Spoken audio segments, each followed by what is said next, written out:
Today, I'm so happy to say I am with the multi-talented, multi-Grammy award-winning genius musician that is Jacob Collier. Oh, well, it's so nice to see you. You too. How are you? I'm doing just great. How you doing? Really well, thank you. You do know you're here to talk about clothes and a little bit of music, right? I do know just that, and I'm very excited because I don't get to talk about clothes that much, you know. Well, I'm buzzing that you're on. We have spoken before. We talked about your style before, but now this is in depth. So we're going to go straight in. You've played with so many musical styles, right? But do you think you experiment the same way with what you wear? Yes, you know that's so astute of you to say. I think it's really similar. You know, like in music, you take one thing and another thing, and you sort of collide things together and try and find the sparks. You know, try and find the color. And a lot of the Hmm. best music for me is colorful because of its combination, you know? It's like every element is distinct and then it comes together and it's like bang, it feels like like something that's alive, right? So I think with my clothes, I've always gravitated towards the same kinds of things. Like I tend to wear quite colorful things. Often I like things that sort of clash or different patterns that are sort of overlapping or different from one another. And I've always just been energized by that for some reason. I do think a lot of us, if we were to try and like even the shirt you've got on now, describe this shirt for us for those of us that are not watching.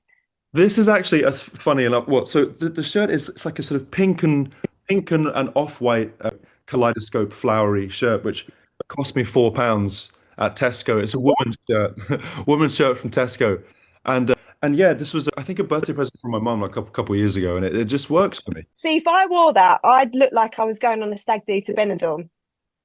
which would not be a problem. But I wouldn't be able to pull that off. Have you Well, ever worn anything and gone, do you know what? Actually, that was a bad move. Or do you back everything that you wear? I mean, I kind of back everything that I wear. I honestly like to be honest with you. I don't take it too serious. Like it's not I something I love think that. about in a great amount of detail. This is like my thesis for this conversation, really. It's kind of like, look, if it feels good on that day, you just wear it and it's all good. You know, I tend to be quite intuitive about things to wear. And also I kind of wear a lot of comfortable things. So like one of the things about this shirt that's nice is it's just super chill. It's quite baggy, quite loose. The same with the trousers I'm wearing as well. You can probably see they're just kind of like quite Oh, nice. so yeah, I tend to just wear things that I just feel like a good human body in. You know, it's like kind of basic. There have been times where I've looked back over the years and been like, well, that was definitely ambitious, you know. That's definitely bold, but I kind of just like that I don't mind too much, and so I always kind of do it with a wry smile, you know. Do you think your style's changed over the years? I think it's well, I think I've become more comfortable wearing more colorful things over the years. Like I Mm, think if I look back to when I was just a wee lad, you know, of like 5 years old, I think I really liked color, but I wouldn't necessarily wear tons of color. Partly because when we're at school, you know, it's like there are uniforms to be worn, right? So you don't yeah. really consider it. It's really a shame. I think there are some people in this world who really express themselves in that way. So I didn't really consider that I was one of those people until I left school. And then I realized that, you know, it's like if you wear something that's like bright yellow or bright pink, then you walk down the street, then people like like people smile because it makes their day, Yeah, you know. so true. So it's in a funny way, it feels like I'm doing something for everybody by wearing something that's bright and colorful because it's like looking at a flower. It's like, oh, that's nice, you know. So I think yeah, the older I've got, the more I've kind of enjoyed it. But again, I don't really do it for any particular reason. Like I'm not trying to prove anything. I think I just wear what I like, and on some days I'm maybe feeling more brightly colored than others, and on those days where I'm not, I'll wear something a bit more muted or chill, and like that's okay too. Love that. You're on a massive world tour at the minute as well. Congrats. That is huge, of course. Oh, thank you. How many outfit changes do you do during one actual show, or are you like one outfit and done? Do you know what? I'm pretty much one and done. Over the years, I've occasionally tried like taking things on and off, but the trouble is because I wear a headset microphone, like Hmm. Britney, right? So, and one of the things about those is that it means I'm kind of locked into my outfit. Like it's hard for me to just like rip things off and put things on Hmm. again. I think if it was a real priority, I would make it work somehow. But yeah, I tend to just wear my outfit that's on stage, and that's the one. But the thing that I have in the wardrobe case is I have a few different variations of different parts. So I have kind of like these colorful trousers of different kinds, and then I have these colorful jackets of different kinds. And then beneath the jackets, I wear just kind of like white, normally just like a white kind of crop top shirt. But I try and constantly recombine them so that every show on the tour is a different combination of those two. And so far, so good. I think this year I've worn a different outfit for every show, which is fun. Love that. Yeah, usually when I pick my outfit for the show, that's the one I wear for the whole gig. You have to be conscious about what you're wearing. I know, like, obviously, you experiment with your clothes, you wear a lot of bright colors, but like for me, for example, I mean, this is a lot of information that you didn't ask for, but I'm going to give you. I'm such a sweaty person that there's Uh, certain colors I will not wear, which it's the hottest day, one of the hottest days today in London, yeah. and I'm wearing black, which is nuts, but I wear it because you can't see sweat. So you can't, like, Oh, do you care about being a sweaty Betty, or are you just like whatever? I mean, I'm kind of whatever, to be honest. Like, especially when you tour in summer, like it's impossible not to get sweaty on stage. Like, it's just one of the things that happens. It's real. I will say I try to avoid black partly because it absorbs all the sunshine. So if I'm outdoors, Yeah. I'm screwed. You know, it's not a good look. But partly just because I feel like a waterfall, right? But I think, yeah, in general, bright colors are good because they kind of keep me cool. I mean, there are definitely some gigs where I cannot wear a jacket because it would just be insane. It would be ludicrous. But I try and wear things that are kind of breathable and things I can bounce around in. Because when I'm on stage, I tend to do quite a lot of physical activity. I sort of jump and run and Yeah. like move from one instrument to another and all sorts of things. So yeah, if I'm wearing something that's too tight or the color's too dark, then yeah, if I'm outdoors, I'm gonna get really, really hot, especially if it's sunshine on me. And then secondly, like I'm just gonna rip my clothes because all my limbs are constantly splaying, you know. Have you ever had a wardrobe malfunction on stage? I've never really had a bad wardrobe malfunction during a show, but I have had a wardrobe malfunction on the stage, which is really funny. Back in 2021, I was at the Grammys and I was nominated for Album of the Year, which meant I had to look really smart. So I wore this pink suit that was like a Stella McCartney pink suit. And I was asked to present a Grammy award to, I think it was the best pop vocal album. So I got on stage to present the Grammy. But 5 minutes before I got on stage, I was so hungry. I hadn't eaten anything all day. So I was like, okay, I'm just going to guzzle down some French fries. Like, what could possibly go wrong? French fries is Oh no. fine. So there I was eating these French fries, and it was like, come on, Jacob, gotta go, because you've got to get on stage. And obviously, fries are not fries without ketchup. And so I had one of those little ketchup containers where they're like the glass ones with really small, like sort of Yeah, the like posh ones. the posh ones. So because of Grammys, right? So it's posh as hell. So I had to shake the ketchup out of the container to get onto the plate, and lo and behold, it was just like this royal spatter Oh across my God. outfit. And so, I mean, there's nothing I could do about it. I had to go and say we had like I don't know if you know this, but the Grammys have like a stain master person who's on A what? right? Like if anyone has a stain, then they come along with their insane. I don't know what they have, some skullduggery, and their job is to It's get the stain nuts. out of the outfit. So they did their best, and it was like kind of slightly better than when it was there, but it was still a huge stain. So they asked the camera people. They said, "Don't show his trousers. Just don't. Only wide shots, wide shots, wide shots." And then it would just be this close up on me because they couldn't show my trousers because of the ketchup stain. So I think that's probably the most memorable wardrobe malfunction I can think of. See, if you'd have had the shirt on you've got today, you'd have been fine, you know. I would have been home and dry, all good. Ketchup colored. Let's talk comfort blanket. So whether that's like when you're performing or whether you're, chilling at home, have you got an item of clothing that is your go-to for some comfort? 1000%. Some of the people listening to this may know these things, but they're called oodies. Have you ever seen an oodie? A what? Oodie. So it's like OOD. No. Oh, you have to get on the oodie game. Seriously, it's unlike anything What else. is it? It's basically like wearing a huge blanket, like a really, really thick blanket with like a velvety top. I think the one I have is in dark blue, but I have a few, but I think the main oodie is dark blue. So it's like wearing a really, really, really thick blanket, and you put it on, and you look a bit like a moomin, you know? You have like this sort of like little area where you can look through, and otherwise it just goes down your whole body, and it's just like the most comforting thing in the world. So that's like the ultimate. I mean, that literally is like by definition a comfort blanket that you can wear. But I have Unbelievable. like this thing here. This is What's that? I think this is a lazy oaf. I don't know what they call these, like snooties or snooties or something.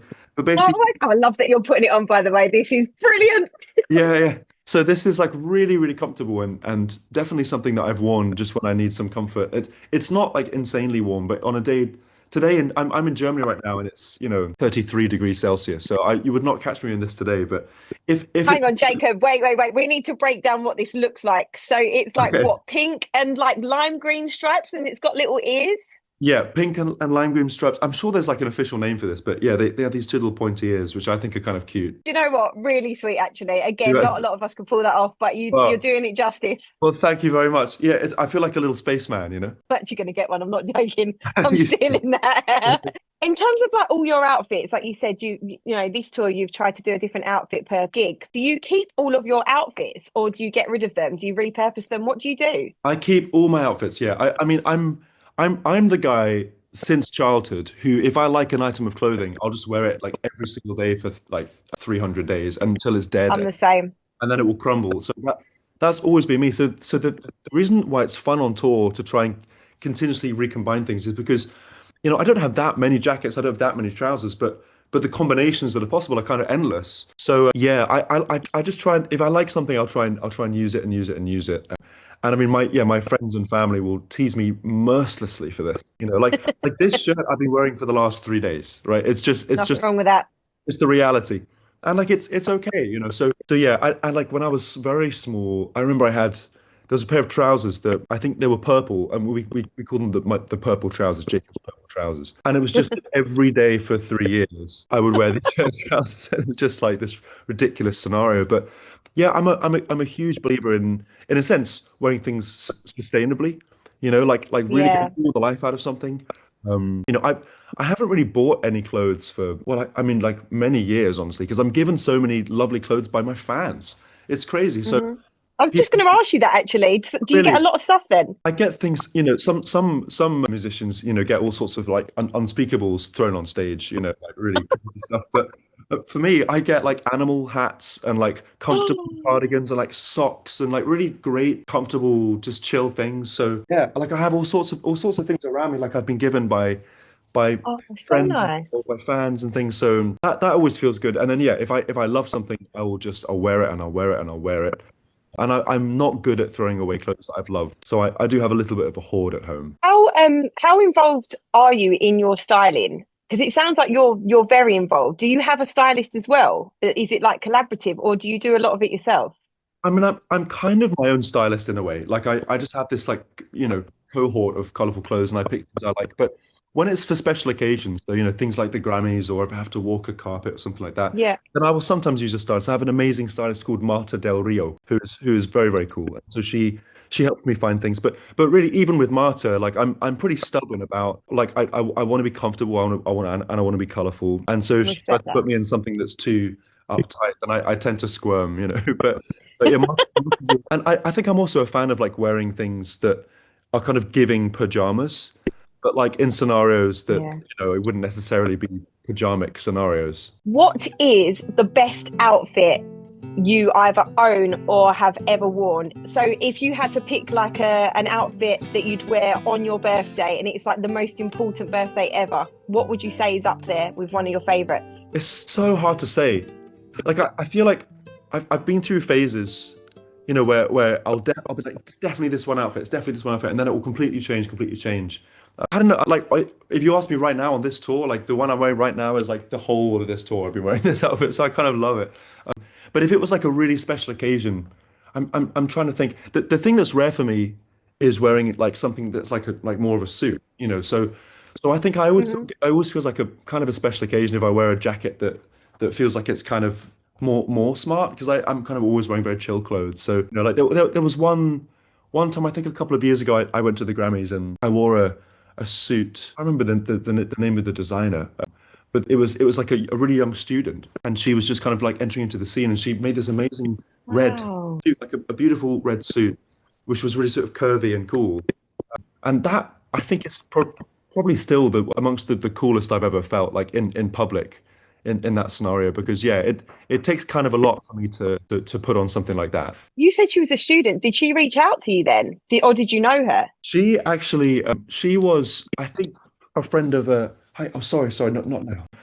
She was a friend of Marta, the stylist that I Wow. mentioned before, and so yeah, I guess she was brought into the fray for that reason. That's great. Last one on the fashion, hand me down. Do you have any accessories or an item of clothing that you would like to hand down to somebody else? Yeah. Well, so how I mentioned I've been gifted a lot of things. Huh? like a lot of my favorite gifts from family, from friends and from fans are these like animal hats. I don't think I have one here. I kind of have the little one with the little ears, but yeah, growing up, I loved like bear hats and koala hats and like, stuff like that. So I have this insane collection of animal hats. It's like like maybe probably not 100, maybe like 50, which is so many. But I always sort of think of it as like my ultimate fashion legacy. It's just like this big wicker basket, which is full of hats. So like that'll be Love that. a fun thing to to hand off at some point. But I would say because I was thinking about this earlier today. I think what I'm very grateful for in my family, amongst other things, is I was Mhm. really kind of gifted, not necessarily like specific items of clothing, more than like an attitude that surrounds clothing, which is about like wearing things in a sense, wearing things sustainably, wearing things that you love again and again and again. Also making clothes. Like my mum is like the ultimate seamstress, and so she's made me all sorts of things, Wow. just not just clothes themselves, but also like things out of clothes. So if I'll wear something until it has a ton of holes in it, and then I want to, I want to maintain its contact with the clothing, but I can't wear it because it's dead, then she'll make me a little animal out of it, or a little creature out of it, or a little scarf, Oh my God. which is really special. So I think that, yeah, the ultimate like legacy, if I think about like my family with regard to clothes, more than one specific item of clothing would be like the spirit around like you can take anything out of clothes. And like when I was really young, I had this scarf at school. It was like a blue scarf. It was I loved it so much, but they wouldn't let me wear it at school because it was against the uniform policy. Classic. So mum decided that she'd make me a little creature, like a little square-shaped creature, out of this scarf. And this creature was called the Squarey, and it was a very, very important creature for me as a kid. And then she made me a number of other creatures of different shapes. So it was like ovally and circly and triangly and starry and rectangly. It's so sweet. And so, and she made them for me and also my sisters. And these became like the blue animals, which were like these iconic creatures. And they were all made out of this one scarf. So many creatures out of this one scarf. And then a couple of years ago, I released an album, Jesse Volume 4. And there's a song on the album Mhm. called Little Blue. And this song is, I mean, it's about kind of many things, but one of the inspirations, I think, were these little blue creatures that was made out of this scarf as a kid.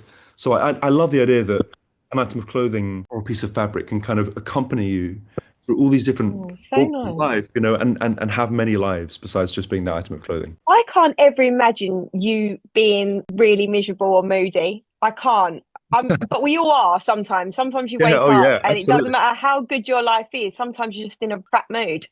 So when you're in a rubbish mood, but yet your outfits are all so colourful, like how do you match your mood to your outfit? Or do you just, even if you've got the raving ump, you're still dressed in bright colours? Yeah, yeah. I mean, I think sometimes I feel like you can wear an outfit that's like your intention for how you want to feel, but like that's not how you definitely already feel. But it's a funny thing. Like obviously, totally have those days where things are not chill, and I'm like super exhausted or super tired or feel down or can't. Who beats your style? Who would you like to do a wardrobe swap with if you could? Oh, great question. Gosh, do you know an artist called Remy Wolf? Yes. Oh Yeah, my yeah. gosh.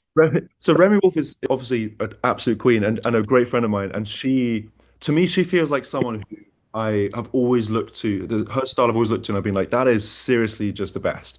Her style is unbelievable. Yeah, it's so good, isn't it? I wonder if she'd be happy to swap with you though.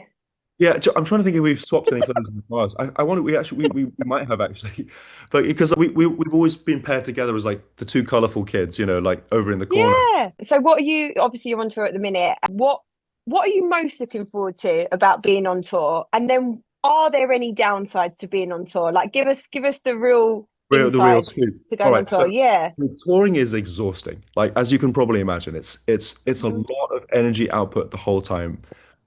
This year, I mean, gosh, it's a really global year this year. I feel really, really lucky to get to do the amount of traveling I'm doing this year. But we started in Asia. Now we're in Europe doing festivals. And then I'm going over to the US and doing a few shows there. Then we go to South America in September. And we go to Wow. India in November. At the end of the year, we head to head to Australia and do some marina shows there. So it's like a massively global year, which I just feel so lucky, really.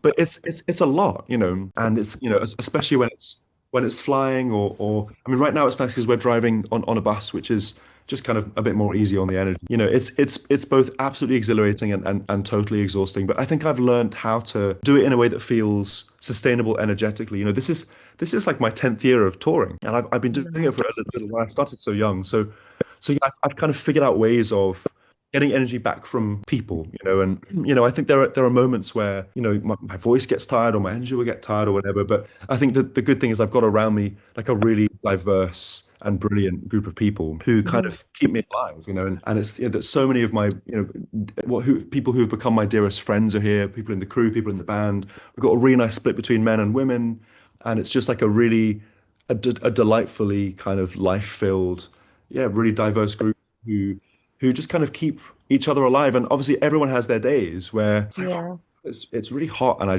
can't concentrate, or I didn't get much sleep last night because we had to get up early to get on a plane or whatever. And it's like on those days we all rally together. And the thing is, you go out on stage and you see the people, and it makes everything worthwhile. Mm. It's so exciting. I think the show I'm most looking forward to this year is probably Love Supreme Festival, which is a UK festival, one of my favorites ever. And I'm actually headlining the festival, which is the first time I ever headlining a UK festival. So it's really an honor, really a thrill for me.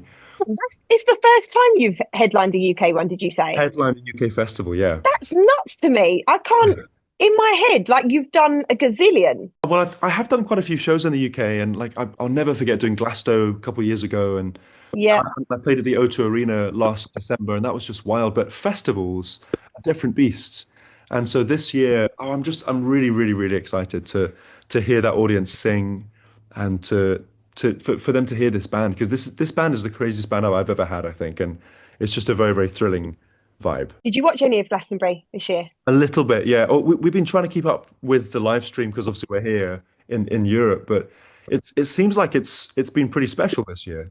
Everyone seems Who to. was the stand? Did you see anyone that was like, do you know what? They absolutely smashed it. No, I saw a little bit of Ray's set, and Ray is just, she's one of my favorite people ever. Another one, Yeah. I remember sitting on her sofa and like ChatGPT designing her Glastonbury stage just for fun. We were like, all right, what would you do, ChatGPT, for Ray's Glastonbury stage? And it was just a really fun moment. And then I saw the stage, it's like, yeah, that's kind of the vibe of what we generated. No. She has an amazing team of people around her who build all of that world, and I think the world of her. I think she's super, super cool, and that set was absolutely ace. You know what? She's one of the special ones. To be honest, like yourself as well, you guys are so talented, but I don't think you'll ever, I don't know, I don't think you realise how amazing you are. You're both so humble. I can see how you guys get on.